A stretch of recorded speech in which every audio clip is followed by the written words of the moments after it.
Kautilya's Arthashastra provides an insight into the ancient Indian anthology of political wisdom, theory, and the art of statecraft.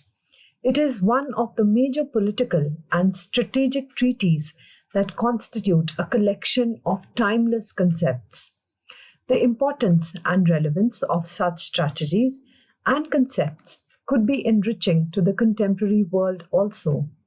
Some of the strategies could be gainfully employed to achieve long term benefits and resolve some of the key issues affecting numerous countries today. Kautilya's Arthashastra provides guidance to a wise king to further the national interests of the state that center on issues of security, wealth, and prestige. Throughout the Arthashastra, three fundamental objectives flow from one to the other: good governance, promotion of the welfare of the subjects, leads to good economy, acquisition of wealth, that in turn allows for the expansion of territory. The concept of diplomacy is primarily to achieve world conquest and world consolidation. Therefore, 6 measures of foreign policy were recommended that assists the leaders in managing the state through transition from a state of decline to one of stabilization, and from there to achieve progress or advancement. The policy to be employed depends on the relative power, strategic environment, and dynamics of the political situation. The aim of the policy is increase in power of the state at the expense of the enemy. As such, the Arthashastra has been identified as the first comprehensive statement of political realism. Kautilya defines war as an expression of the foreign policy of a state.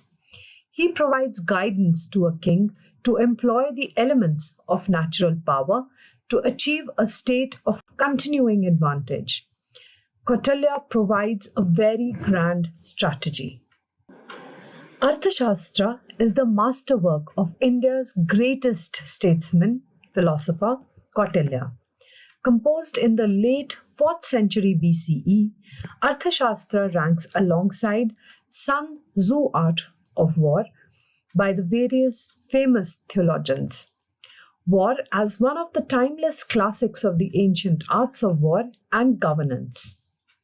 It was lost sometime after the fall of the Gupta dynasty, reappearing in 1904 after more than 1400 years of obscurity.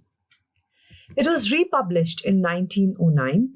The first English translation was carried out in 19, followed by German, Russian, and other translations. And is in the case with many ancient works, its authorship has been at dispute. Kautilya is often referred to as Chanakya, probably his birth name, and generally understood to be the same person, and occasionally as Vishnugupta also. In Arthashastra, there is much criticism of the opinions of earlier teachers, followed by Kautilya's own opinion. The re-emergence of Arthashastra was no small event. His reputation as a kingmaker was well known, but the precise substance of his thought had been missing. When Arthashastra came out in the early 20th century, it was a revelation.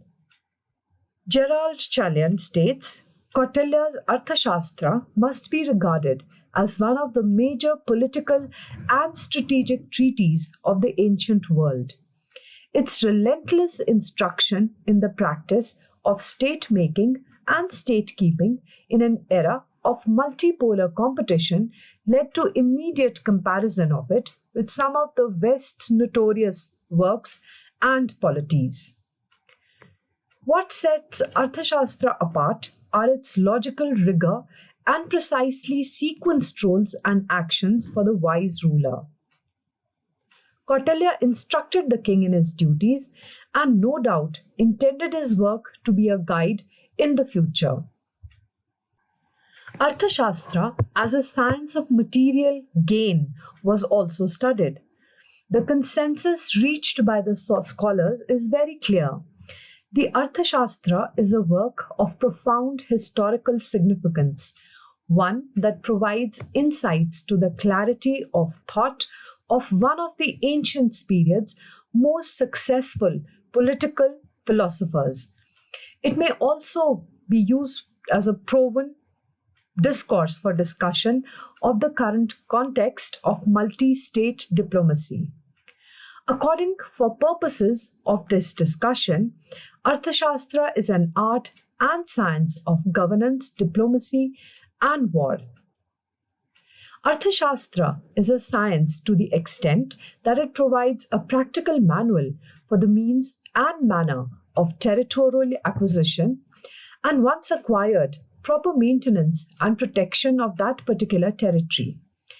It's an art to the extent that the practitioner must rely on experience and wisdom informed by the general rules and guidelines Kautilya provides for application in specific contexts.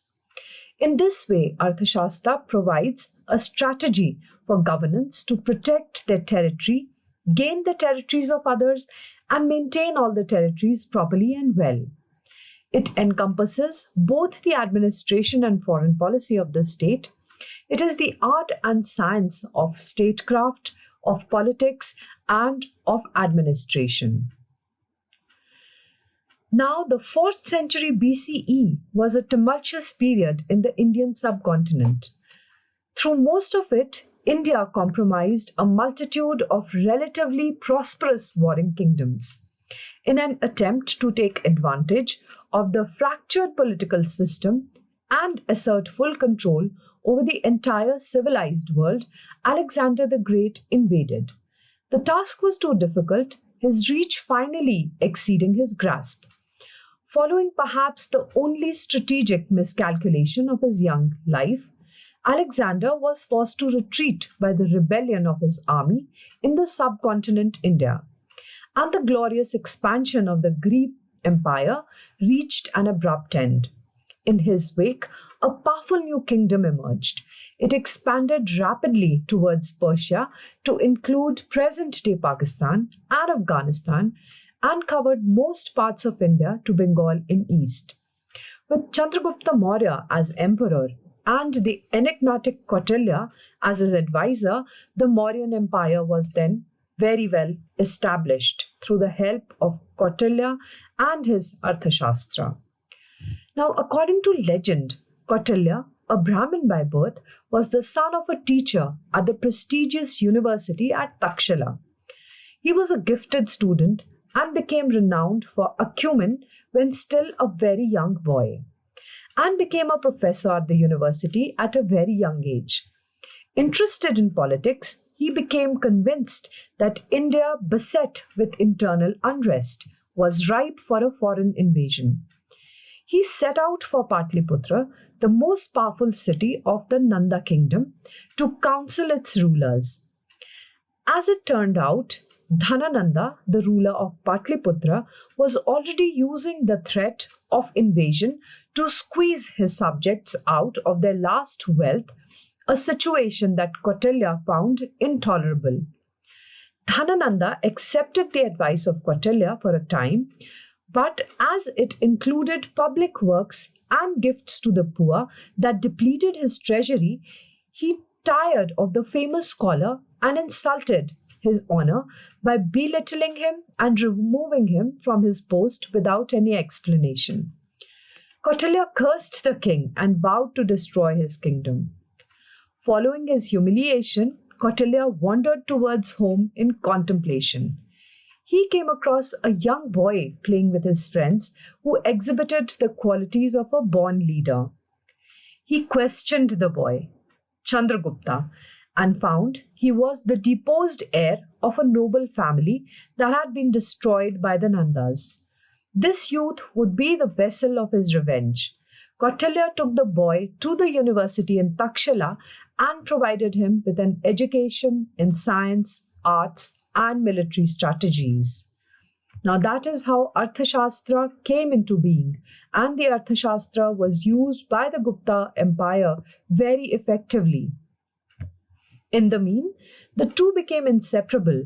Chandragupta was a fine military commander and the picture of Indian royalty. But Kautilya was the master strategist.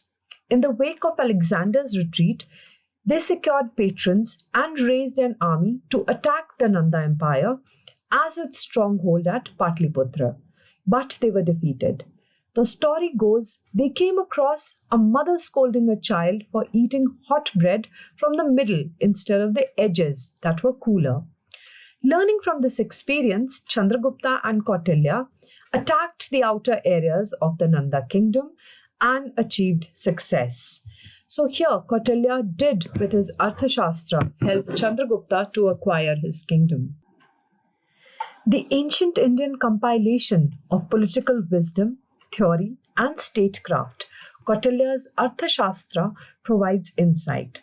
It contains timeless principles and is one of the most important political and strategic treatises which were ever written.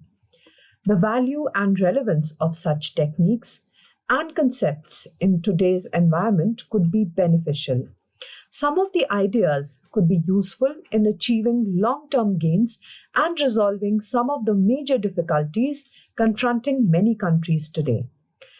The Kautilya's Arthashastra gives advice to a wise king on how to advance the state's national interests, which are centered on issues of security, riches, and of reputation.